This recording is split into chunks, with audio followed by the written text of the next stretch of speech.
Good afternoon, and thank you for joining us. I'm Lynn Weil, Director of External Affairs for the Center for Security and Emerging Technology, or CSET, at Georgetown University.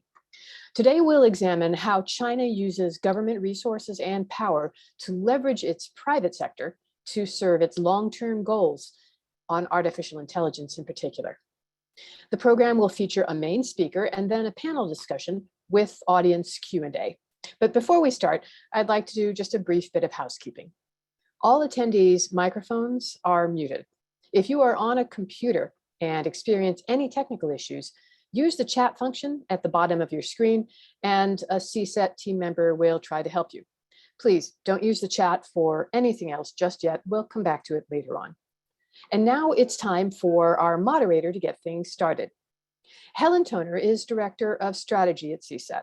She previously worked as a senior research analyst for Open Philanthropy, where she advised policymakers and grant makers on artificial intelligence policy and strategy.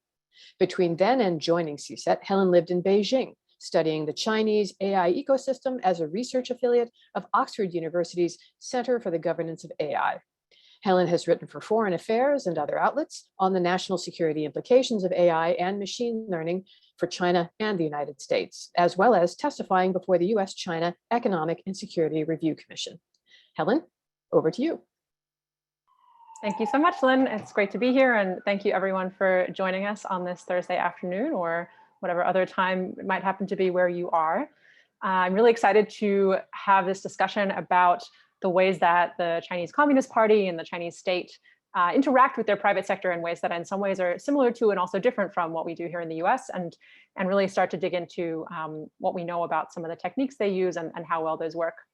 So to get us started, I'm delighted to introduce our speaker for this afternoon, Ngor Luong. Ngor is a research analyst at CSET, where she focuses on Chinese state-backed investments in AI and other strategic industries, as well as the role of the private sector in AI development. Prior to joining CSET, Ngor conducted research on China's political economy and foreign policy. She was previously a China policy intern at the Center for American Progress, where she tracked China's global ambitions in 5G, researched Chinese industrial policies, and translated various Chinese language documents. Ngor received a BA, magna cum laude, in international politics and economics from Middlebury College. So Ngor, I'm going to hand over to you for our starting presentation. Well, thanks so much, Helen, for a very kind introduction. And thanks to everyone as well for your interest in CSET research and for joining us today. I am excited to be here today to discuss some of the work that my colleagues and I have done at CSET that is also a long time coming as well. With that, I am going to quickly share my screen. Let's get started.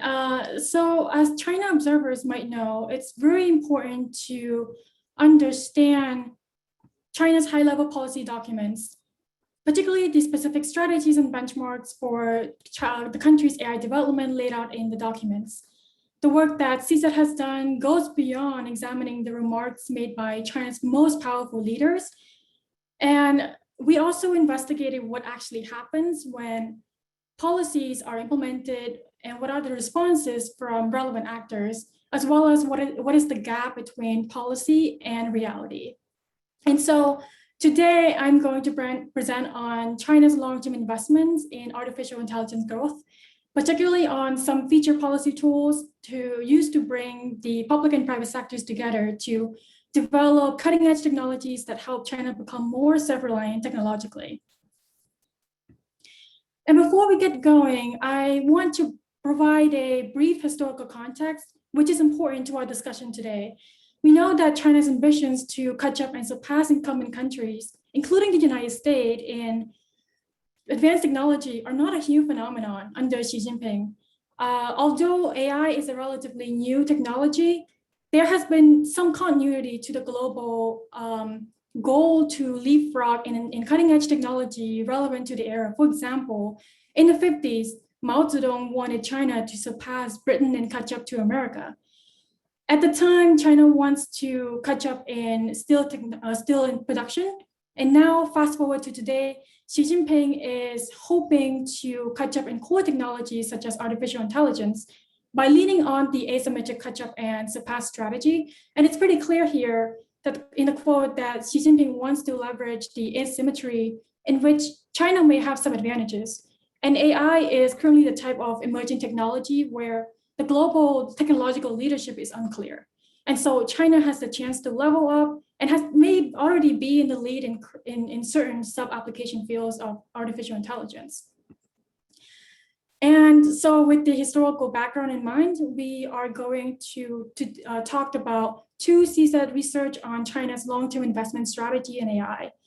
Over the past year, CSET has conducted research on two specific types of China's efforts to bring together state and non-state actors. And when we look at the body of work, we found that the Chinese government develops an industrial policy toolbox to fuel China's AI development by, one, establishing public and private collaboration platforms such as the AI Industry Alliance, and two, by guiding public and private capital into strategic industries through government guidance funds.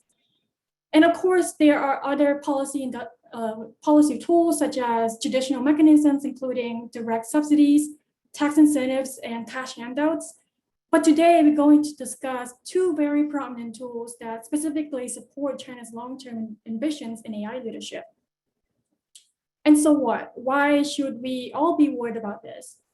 Well, these policy documents and instruments represent the strengths, shortcomings, and uncertainties of China's long-term pursuit of leadership in emerging technologies, including artificial intelligence. Now that you know what's coming, let's get started. Here's the agenda for today. I'm going to start by providing a brief summary of China's most prominent AI policy, and the remainder of this presentation has two parts. First, I'll discuss China's AI industry, particularly who are the key players behind the big push for China's AI growth, using a case study of China's AI Industry Alliance, or AIIA. Second, I'll talk about how the Chinese government is funding its AI development and explain the emerging investment mechanism known as government guidance funds. Having done that, I'll conclude with how all of these policy tools can inform US tech policy. And I should really mention here China's most ambitious AI policy. Just quickly on this, China's leaders see AI as a core aspect of domestic economic growth, as well as global technological leadership. And these strategic goals are most notable in high-level policy documents, especially in the 2017 State Council's New Generation AI Development Plan, as shown here. And as pertaining to the development of its AI industry, the Chinese government sets a target of 150 billion renminbi, or $22.7 billion of AI industry growth. And it's also worth noting here that China's leaders recognize that the private sector is currently leading the charge of AI development. And so in order to achieve government's long-term vision and ambition in AI global leadership, the Chinese government emphasizes the importance to leverage both the role of the government and the market. And with the policy document and background in mind, the remainder of the presentation is split into two parts.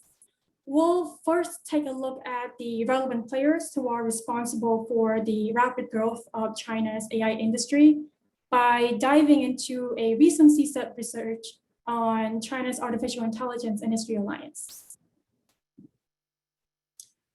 Well, the motivation behind this research is to further understand the AI ecosystem in China, particularly who are the key actors and how do they interact with each other. High-level policy documents such as the 13th Five-Year Plan, the 14th Five-Year Plan, emphasize heavily the importance of building an efficient system for organizing innovation. And one of the approaches is to establish industry alliances that bring together local governments, research institutions, and companies. And this type of collaboration platform is listed as a policy tool in the New Generation AI Development Plan, which I mentioned earlier as well.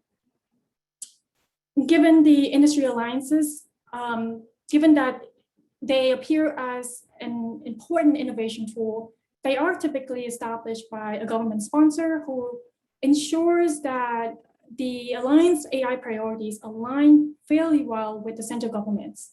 And so we selected China's AI Industry Alliance as a case study. And just a brief background on the alliance itself.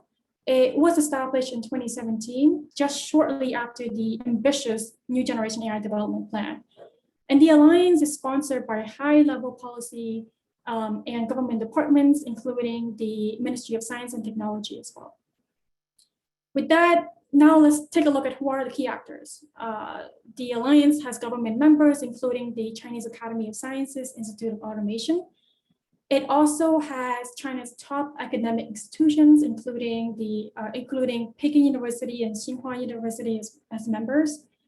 The alliance has also attracted companies active in China's AI industry, such as really well-known tech giants that are collectively known as the BAT, Baidu, Alibaba, and Tencent, as well as large companies in other industries like Huawei, large AI-focused companies like iFlight Tech, and obscure startups like R-Square.ai, and much more.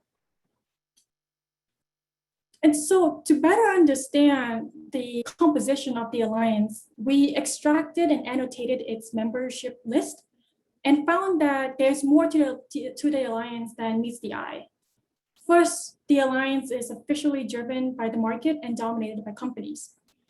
And as of March of last year, the alliance membership reached 567 organizations, and about 90% of the members are companies, while academic institutions account for about 5.5% of the total membership, and government entities account for 4.5%. And having said that, the distribution of power within the alliance can provide more insights.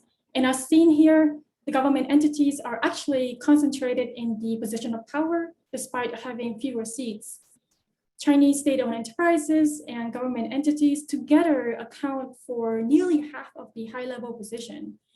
And they strategically position themselves in the decision-making process and places to ensure that the alliance priorities reflect the government's priorities.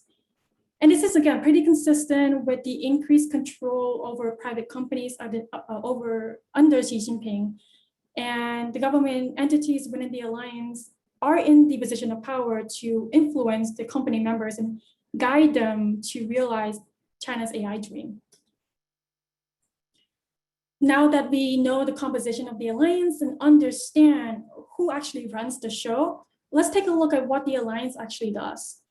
With the state's dominated control and leadership structure established, the alliance plays a huge role in connecting the public and private actors and facilitating activities that reflect the central government's priorities on AI. And here are just a couple examples that illustrate this dynamic.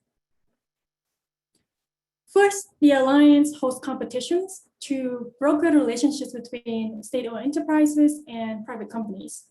For example, China's Aerospace Science and Industry Corporation, which is a vice chair, and the alliance and also a major state-owned enterprise, worked with the alliance to host a competition to promote the use of AI as part of the military civil integration efforts. Second, the alliance has also convened groups to develop benchmarks. For example, it advocated for AI chip standards established by authoritarian platforms like itself over those developed by private companies. And again, this is pretty consistent with how the dynamic between the market and the state plays out. The government seeks to remain dominant, but also tolerates the market decision until it's no longer serving the interests of the state. And third, the alliance picks winners in AI by helping the Chinese government distribute subsidies to favored AI companies, including one company called iDeepWise. It specializes in brain-inspired AI and deep learning. And this company participated in a 2018 competition hosted by the alliance, won first place, and went on to receive thousands of dollars in cash rewards, R&D subsidies, and investment from a state-backed fund. And to the people in the audience, this may not look like a huge amount, but it could be decisive for early-stage companies that need capital to grow and innovate. And lastly, the alliance publishes papers. For example, a 2020 white paper on intellectual property was a product of a collaboration among government bureaus, top universities, and tech giants, including Baidu. And so as we can see here, the AI Industry Alliance exemplifies China's government's efforts to implement different tactics in order to mobilize both public and private actors to help push China ahead in AI. And this case study helps us better understand China's AI landscape and the dynamic between state and non-state stakeholders active in the country's AI industry.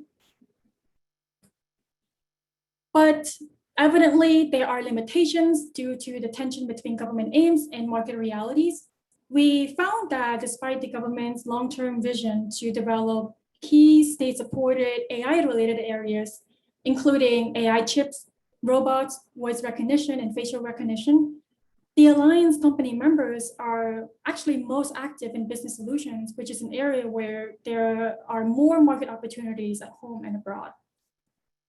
And so we now know who are the key players that are active in China's AI industry and how the government uses a collaboration platform to connect these public actors to private actors while making sure that they are prioritizing the government's AI goals.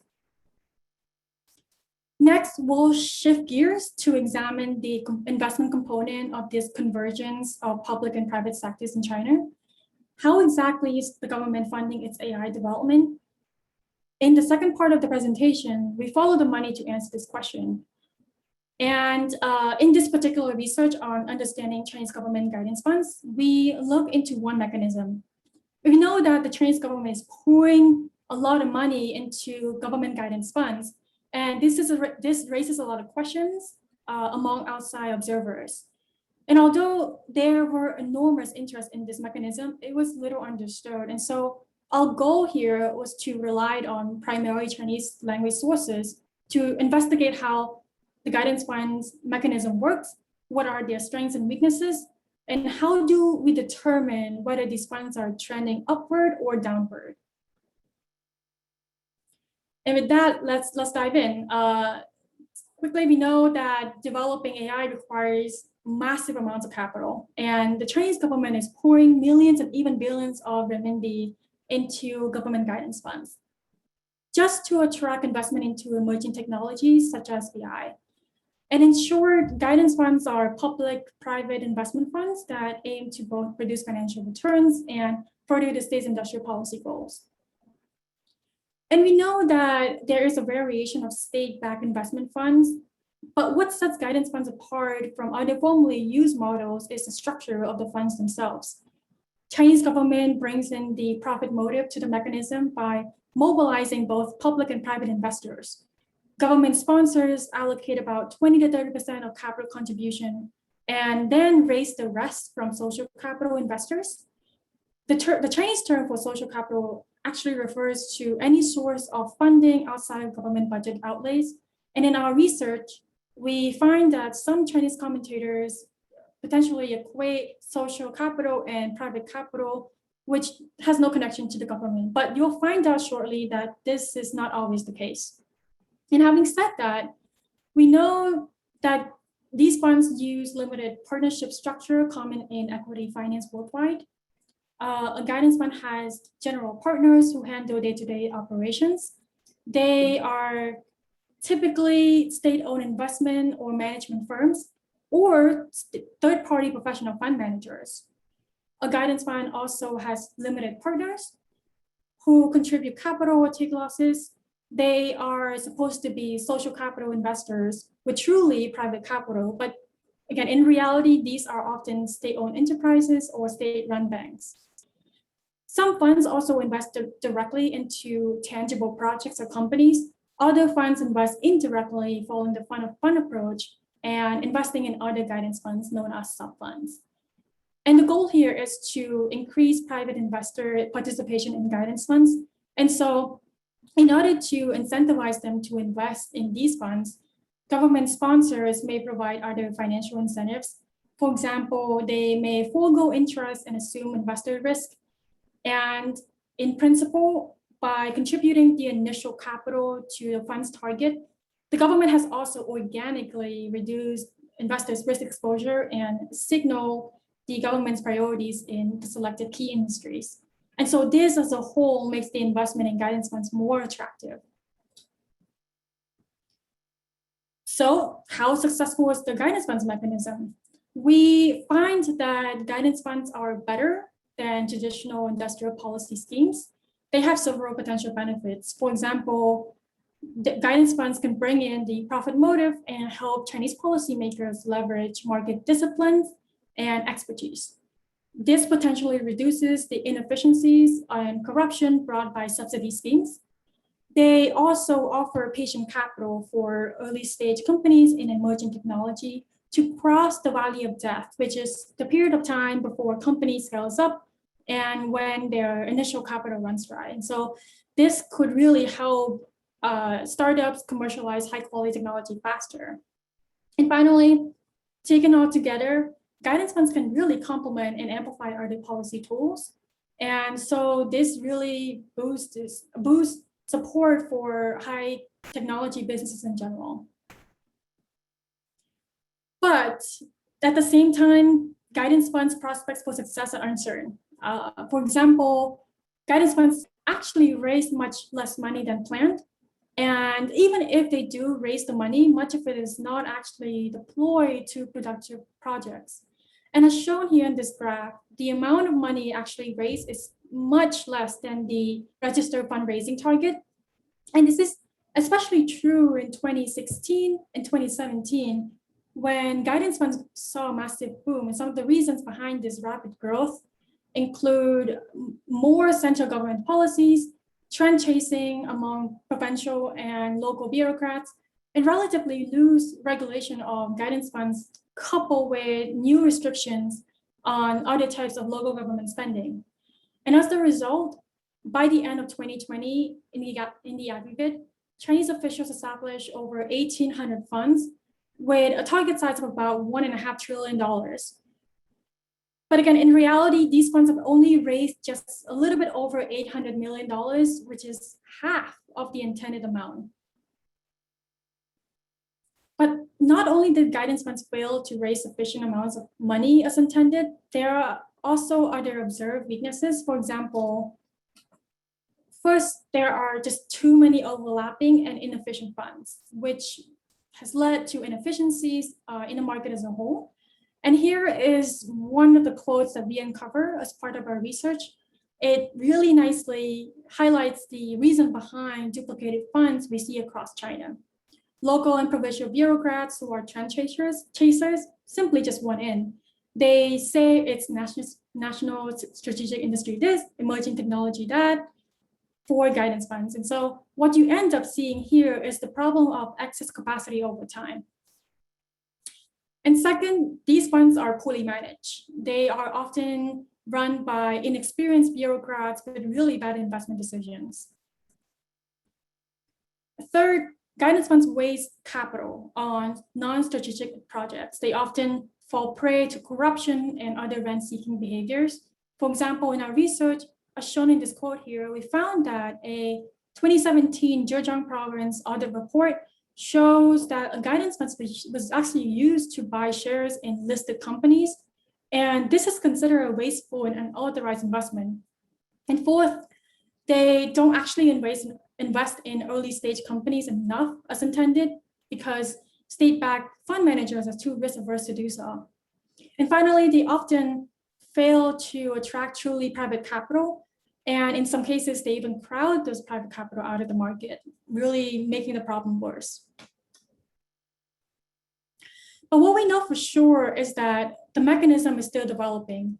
Right? And despite the flaws described earlier, a subset of these funds is actually raising a lot of money and investing in projects. And our research has shown that gradually, the more disciplined, market-oriented funds are actually learning from experience. For example, government sponsors have demonstrated the ability to end unsuccessful investment partnerships. Instead, they hire professional fund managers with skin in the game to make sound investment decisions.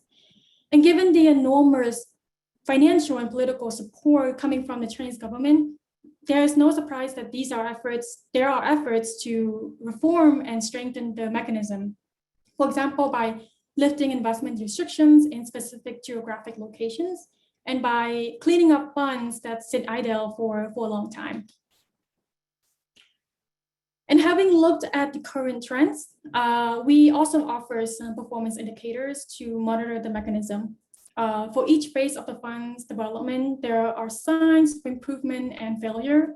For example, for fundraising, if we see a declining gap between fundraising targets and capital actually raised, it's probably a good sign guidance funds are trending towards improvement. This means that they actually raise money as planned. However, if the gap is increasingly wide, it's not looking so good. And in terms of investment, as mentioned earlier, some guidance funds are meant to invest in early stage companies and emerging technologies. And it's a sign of an improvement if many funds start to provide patient capital to startups. However, if they continue to pour money into already well-established companies in the later stages, these funds are diverting from their original intention. And for operation and management, if government sponsors actually clean up funds and sub-funds that fail to raise or deploy capital, as opposed to propping up ineffective funds, this may signal that government reforms are actually working. And to wrap up, here are some key takeaways from the two CSET research discussed today. We talked about AI goals promulgated by the Chinese government. Leapfrogging in advanced technology has always been China's ambition, and AI as a disruptive emerging technology is very crucial to China's economic development as well as global technological leaderships. And both Mao and Xi have wanted China to catch up and surpass the US. But what is different about China under Xi Jinping is the fact that the country has seen more and more of its tech giants being kept under close scrutiny. And this is just part of the efforts to align the central government's priorities with the markets. And private companies are actually at the forefront of AI research and development and commercialization.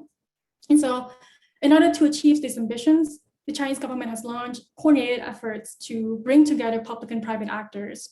One approach is to ensure that relevant players are interacting with each other and collaborating on the work that helps the Chinese government achieve its AI stream. And the second approach is to attract private investors to participate in government-sponsored investment funds that can help realize China's industrial policy goals. And finally, again, why should we all be concerned about all of these? Well, the Chinese government is investing politically and financially to make this mechanism a pillar of China's AI development, even if they possess inherent flaws and contradictions. And with all of that, the remaining question is, what do all of these activities mean for the United States, and how can we use them to inform our tech policy? Well, first, we should not panic. China is indeed a strategic partner, competitor in AI. And as much as the government is trying to steer both the public and private actors towards desirable outcomes and behaviors, our papers have shown that there are roadblocks to these efforts. This means that we do not need to replicate China's playbook. The industrial policy tools that I discussed earlier are not without limitations, and coupled with the pervasive government intervention, what we end up seeing is more market inefficiencies and corruption. Instead, US policymakers should consolidate in areas where the US has more advantages, such as our democratic allies and partners, our immigration and education systems, as well as our vibrant AI market. But at the same time, we should really not downplay the strategies to help China's leapfrog in advanced technology either. It's true that the guidance funds mechanism and the industry alliances are helping the Chinese government distribute massive amounts of capital to strategic industries where capital, small or large, can be decisive for development and innovation. And so we also should not dismiss the fact that China's market distorting industrial policy has put foreign companies at a disadvantage, while they shower homegrown national champions with subsidies and nurture them to beat out competitors in the global market. This is why it's especially crucial to continue to monitor these industrial policy tools so we can better inform our policy decision-making. And finally, the work presented here would not be possible without the amazing work of my colleagues Zach Arnold, whose work focuses on investment trends, and Ben Murphy, who's our lead STEM translator. Ben's translation work has been really important to our research, particularly on government guidance funds. Some of the excerpts highlighted in this presentation today are just a few of those from hundreds of sources that we reviewed and translated. It's very important to our research that we understand guidance funds from all angles. And so with the amazing translation work done by Ben, we were able to collect and contextualize insights from primarily Chinese language sources. And at the same time, it's equally important that we understand the type of sources and their credibility. And so Ben's experience with open source intelligence analysis has made the research findings more insightful as well. He's also on a panel today to further discuss the work that we've done.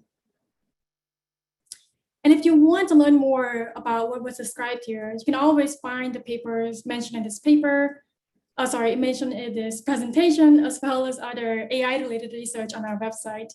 And I also included my email and Twitter handle so we can continue the conversation on this very important topic. Again, thanks so much for your attention today and interest in CSET research. With that, I'll turn it back to Helen. Thanks so much, Ngor. It was really appreciate you giving us that in-depth introduction to that really interesting research. What we're going to do now is I'm going to introduce Ben, and then the three of us do some Q&A. So members of the audience, if you have questions you would like to ask our panelists, you can begin to put them in the chat now. And while you begin to do that, I will introduce Ben. So Ben Murphy is CSET's Chinese STEM translation lead. He joined CSET following a 14-year career at the CIA, where he served in a variety of roles, including project manager, instructor, translation manager, linguist, analyst, and editor. Ben is a member of the American Translators Association. He's fluent in Mandarin Chinese and has studied at National Taiwan University in Taipei and at Fujian Normal University in mainland China. He earned his MA in East Asian Studies at Harvard and his BA in History at Reed College. Welcome, Ben. All right. I can see some questions starting to come in, but I'm going to exercise my moderator's right to get in the first question or two. So I'm going to start with a question for Ngor. Ngor, this was a really useful introduction to two of the, the approaches the Chinese government has been using to, spur along the AI industry. Of course, the US government also has a range of tools that it uses, small business grants and things like that as well. How do you think about the comparison between sort of the Chinese approach and the US approach here? Yeah, absolutely, Helen. Thank you so much for bringing up this very important point. I think it's very important for us to understand that government-supported venture capital funds do not actually emerge out of China, right? Their strategy did not just come out of nowhere. And needless to say, government-supported investment is not fundamentally flawed. Other countries have implemented something similar. But what sets guidance funds apart from other government-backed investments that you've seen in other countries are two things, I believe. One is that guidance funds are significantly larger in scale. And two, they are vastly controlled top-down by the government itself. And compared to the US Small Business Administration program that you just mentioned, and also other programs, including the Israeli YOSMA program, which actually the Chinese government has model of, the guidance funds mechanism is actually, again, it's more significantly large and controlled by the government. And in addition, the goal of the guidance fund is actually mainly to help the Chinese government leapfrog in advanced technology, right? And dominate the market as well, not to level the playing field. And so that's why you see guidance funds investing in strategic industries that the central government wants to have more advantage at, right? And so the central government picks key industries to compete for global leadership. And within those selected industries, the government also picks winners, such as favorite companies for guidance funds to invest in. And so we find in our research that despite the right intention, guidance funds are actually largely managed by state-backed entities and not necessarily professional fund managers. So with all these characteristics, these are the reason why guidance funds are quite different from other state-backed investment funds. And I think that's all I have to comment on this question. Thank you. Yeah, that's great. Thank you. Next question is for both of you, I think, but why don't we start with Ben? Ben, I'd love to hear how you think about the advantages of using Chinese language sources. As Noor mentioned, that was a really core component of both of these pieces of research. I mean, obviously one thing is if you can add in an extra language, you can access more information. But do you think that the benefits of using Chinese sources is mostly about getting more information, or do you think there are, qualitatively different types of information you can access, or how do you think about, working with Chinese sources? Yeah, great question, Helen. I would think about it in, well, I guess the first way I would think about it is to say that, yes, there's a ton more information out there on the Chinese internet. I mean, I'm sure we have many members of the outside of China Watcher community listening to this webinar right now. We're working really hard to examine Chinese industrial policy, but the amount that's produced in English compared to the amount that's on the Chinese internet, it's just, it's a drop in the ocean. So you have a lot more information, but also when you're getting it from the horse's mouth, as they say, particularly from, say, authoritative sources. I know in our paper, Ngor and Zach and I cited the National Audit Office of China, some other authoritative sources. When you're getting it from them, and particularly in the Chinese media context, when you're getting them talking about problems, that's a really good sign that, yes, this is a real thing. If they're saying everything's hunky dory, well, of course, it's the Communist Party. Of course, they want to make it sound like they're doing a wonderful job.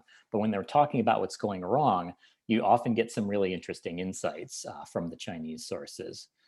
And also, just when Chinese people are discussing their economy, their industrial policies, if they're talking about in English, which is how they're going to converse with foreigners, there is probably likely to be some guardedness there. Chinese culture is sort of a culture about, I'm making huge broad generalizations, but relative to, I'd say, the Western parliamentary democracies, you're not encouraged to air your dirty laundry in China and talk to foreigners about what's going wrong in China.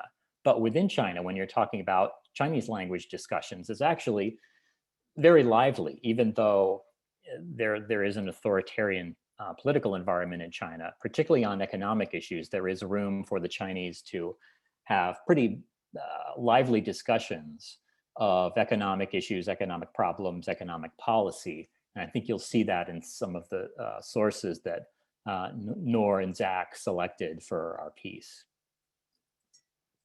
Yeah, that's great. Ngor, do you have anything to add beyond that?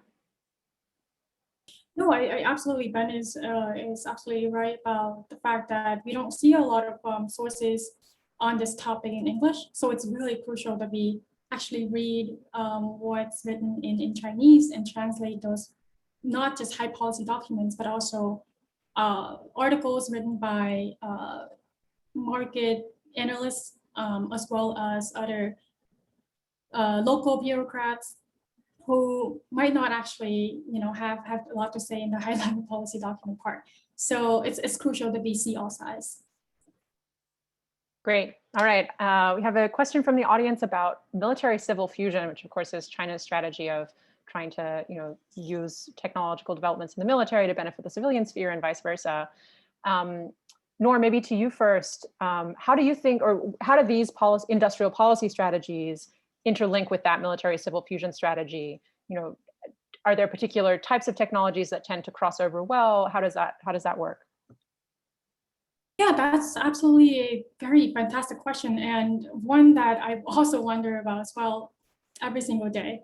But just to quickly say, to quickly comment on this, I think that just because of the nature of emerging technologies in general, including artificial intelligence, it is a disruptive and enabling technology with dual use purposes, right?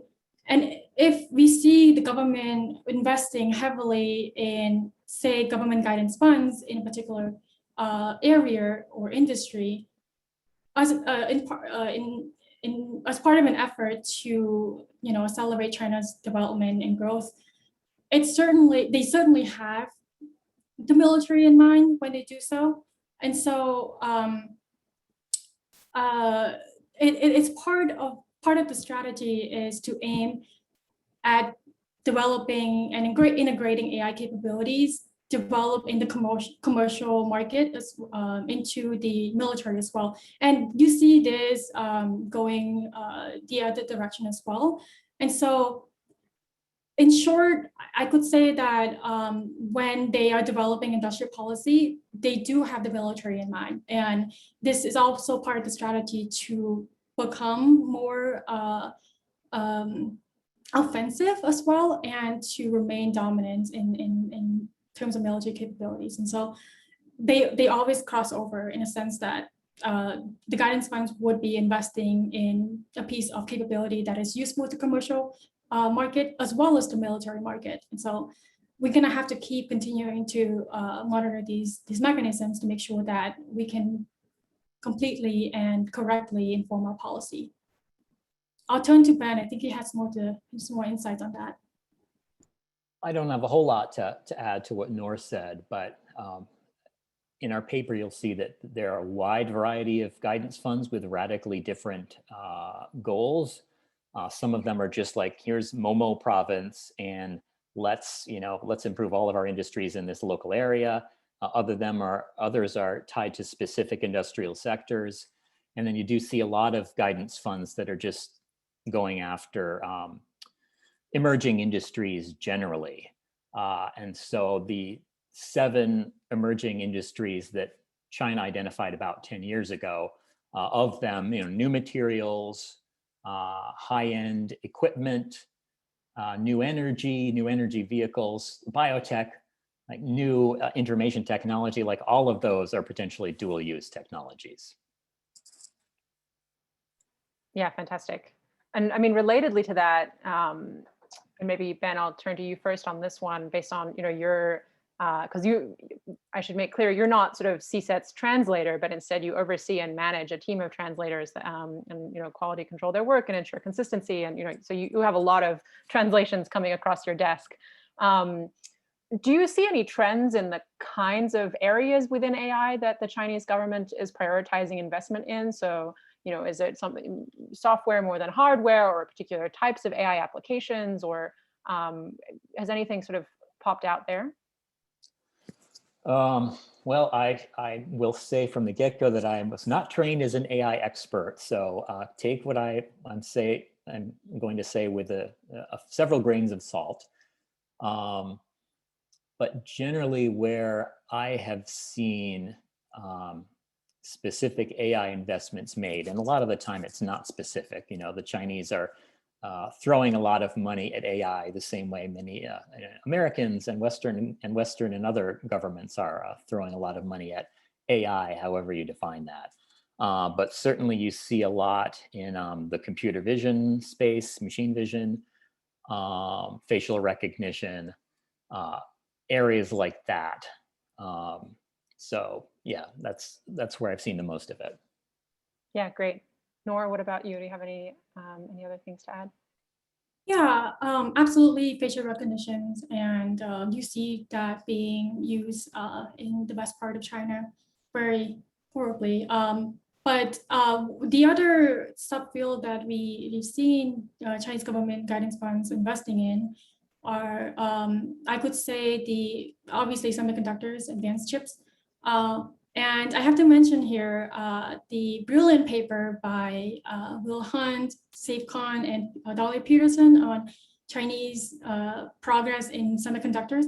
They actually discussed China's chip problems, and more importantly, they talked about technological accelerants used to help the Chinese government close the chip gap, right?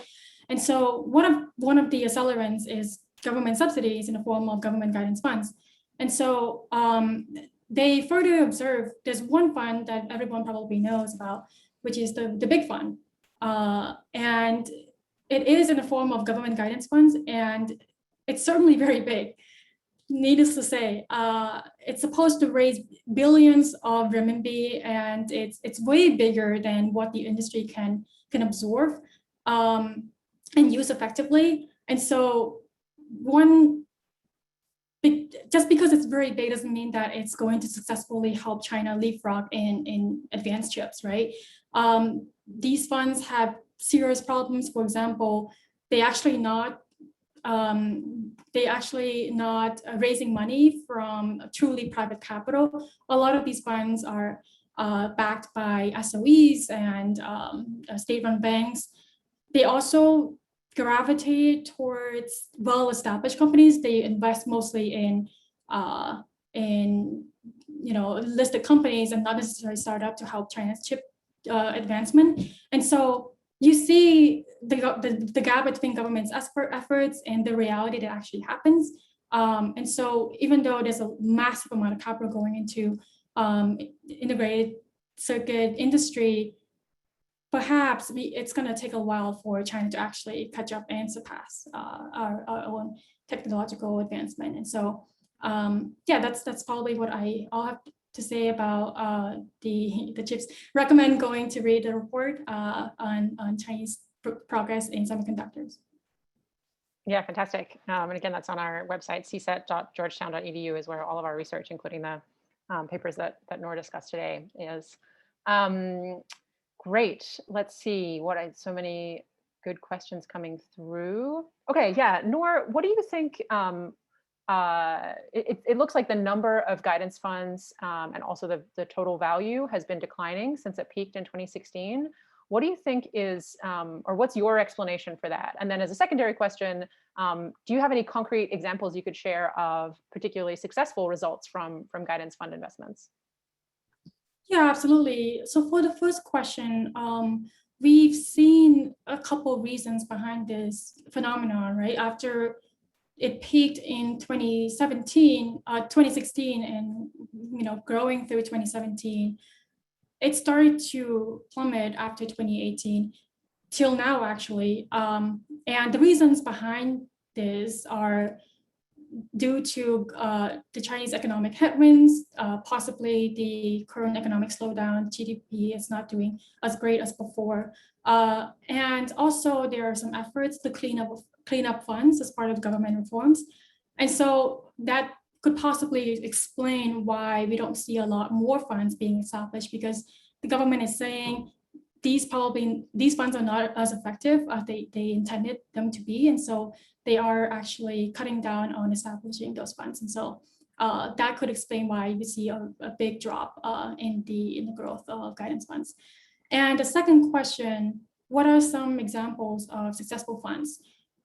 The progress for guidance funds is pretty scattered across China. You see small examples in, say, a city called Weifang in Shandong province. Ben is nodding because we definitely read this excerpt.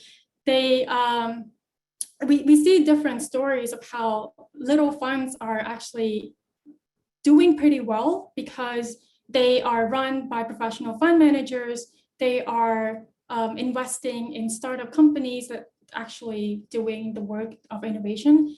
And they are also raising capital from private investors. And so these are just some examples of successful funds, but it's very hard to see how well they are standardized across China. You just see like small examples, very, very different from say, big guidance funds that are actually failing. So we were able to demonstrate that in our paper, some of the potential benefits that are exhibiting in the formal guidance funds. I'll turn it up to Ben to see if we have other insights. I need to unmute myself. Yeah, I'll be really quick because we are running out of time here. Yeah, just to, I was going to talk about the Weifang example. So yeah, for a concrete example, there is this business called Shengrui Transmission Company in a town in China. They developed this particular type of automobile transmission. but they didn't have the funds to actually industrialize it, turn it into a real production line. And so they turned to their local guidance fund, got 13.2 million yuan, renminbi, and that allowed them to actually build that out and industrialize that innovation that they'd made. So that's one example. Yeah, that's really, really helpful, the specific examples. There's a question here that I think is pretty interesting, again, drawing a comparison between the US and China. The question is, the US National Security Commission on AI was led by former Google CEO Eric Schmidt, with commissioners including the current CEOs of Oracle and Amazon.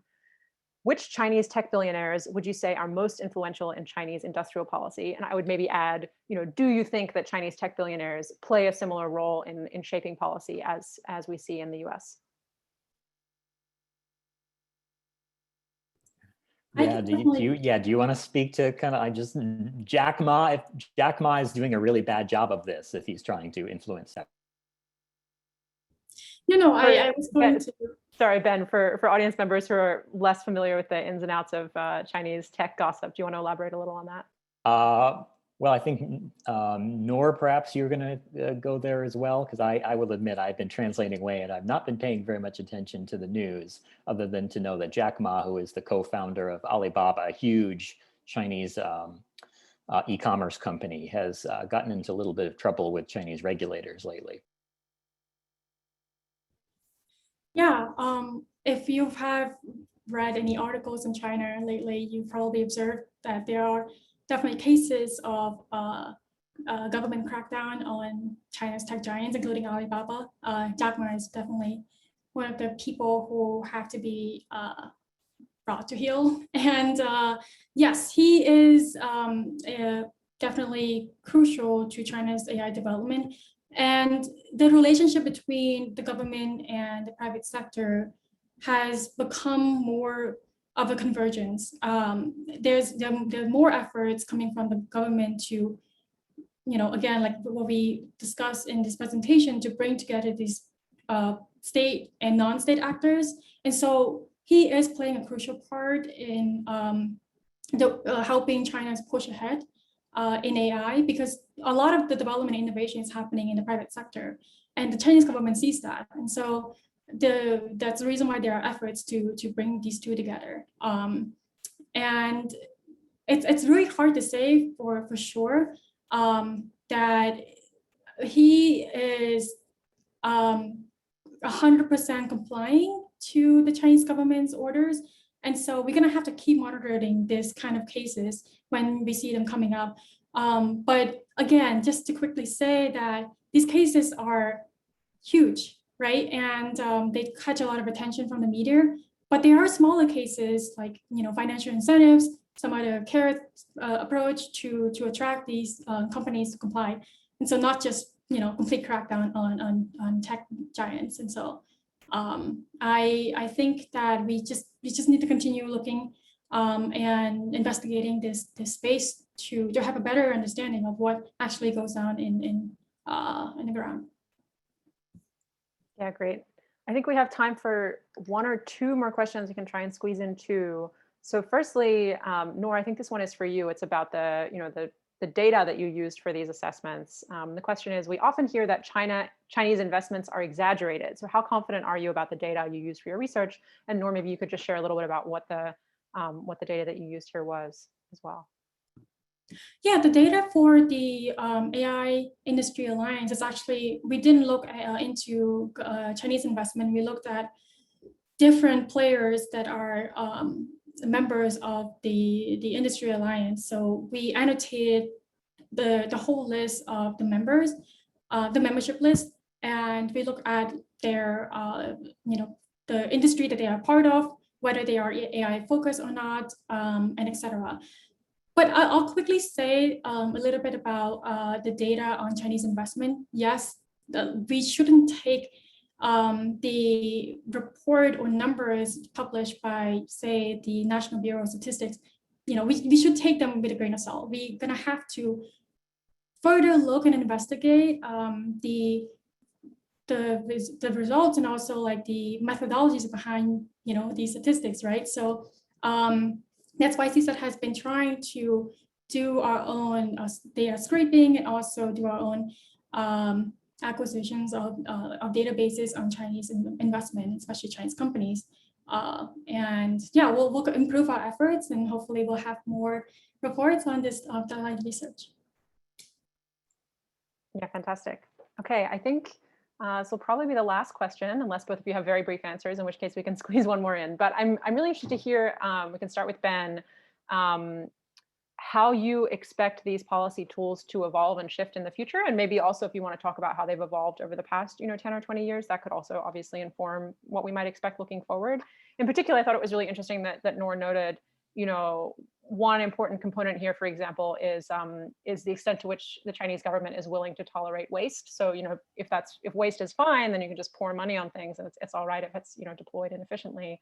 But perhaps, changing economic conditions could change how willing they are to do that, or perhaps not. I'm curious about, your takes. Yeah, well, it's always tough to predict which way the political winds are going to blow in China.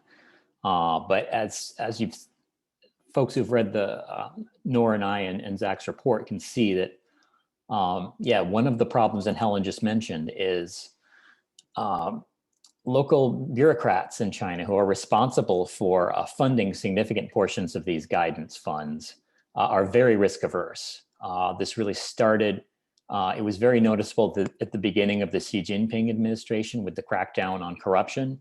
And so because there are state funds going into these guidance funds, the folks at, say, the local finance bureaus and so forth who are doling out the money, on the one hand, these guidance funds are supposed to, in a lot of cases, be kind of like angel investment funds, where you're investing in very risky startup type companies. And Chinese officialdom does not have a high tolerance for risk where that is concerned, because it's one thing to say, well, we risked and we tried. And it's another thing to say, well, you gave away a bunch of public funds to these private businessmen to do something and they absconded with it. Sounds like corruption to me. And you do not want to be charged with corruption in China. So I think where we're going to see this go in the future is that there's going to be a stepping back. In the paper we talk about, there's this huge rush of a ton of guidance funds around, I think it was 2016 to 2018 was the peak. Nor, correct me if that's wrong. And then they really dropped off. And I think in the future, what we're going to see are probably more targeted funds, and likely I think they're going to be a little bit clearer about just how they're going to have to be clear about the dividing line between public money and private money into these things, or as the Chinese call, social, the euphemism is social capital, which is private, but as Nor mentioned, also, SOEs can put in social, state-owned enterprises can put that in as well. So I think we'll see the sources of funding be a little bit more narrowly defined in the future. Great. Nora, would you like to add anything to close us out on how you think these policies are likely to evolve over time? Yeah, no, this is a very fantastic question, and also a very important one to ask. And we actually provided performance indicators in our paper, 3 different phases. You can probably look at and see if there are any improvements, or are they trending towards failure instead. But I'm also afraid that this question is very difficult to answer, just because we don't really know the future.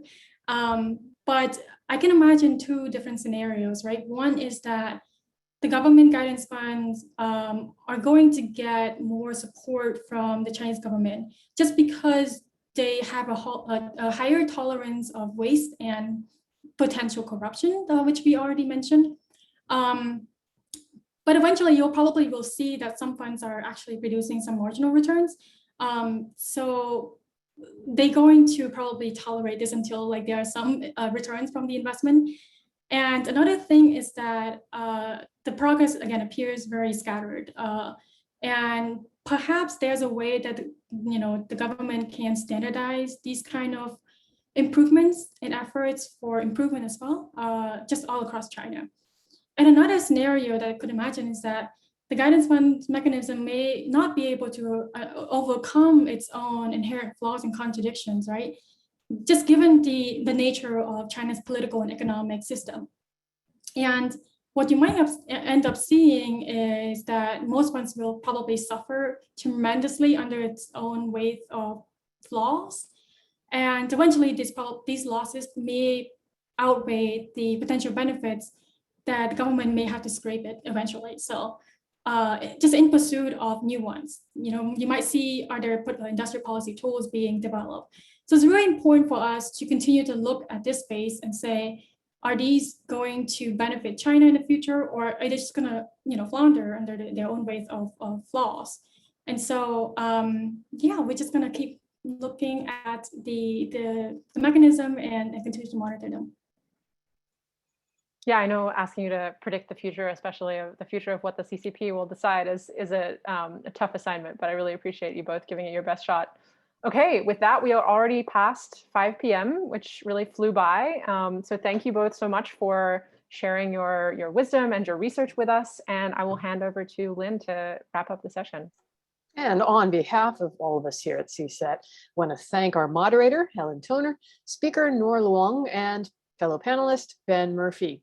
Thanks to all of you who attended for your many insightful questions and for spending the time with us.